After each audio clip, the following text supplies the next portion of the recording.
My office is working on 3 reports for the Legislative Assembly to provide more details on our audit of BC's 2022-2023 summary financial statements.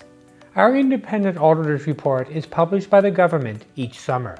The financial statements pull together about $70 billion of annual expenses reported by more than 160 ministries, crown corporations, and other public sector organizations.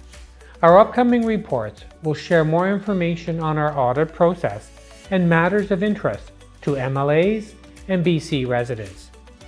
This audit is a big job.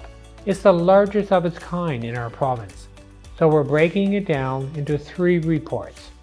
The first will serve as a user's guide to understanding our audit. It will explain our work and the significance of our independent auditor's report. Our second report will highlight noteworthy items from the audit that weren't included in the independent auditor's report. And the third report will examine fraud risk, what it means to our audit process, and how it is managed across government. We plan to release the report separately starting later this year and continuing into early 2024. Subscribe to our e-alerts at oag.bc.ca for updates. Thank you so much for your interest in our work, and have a most wonderful day.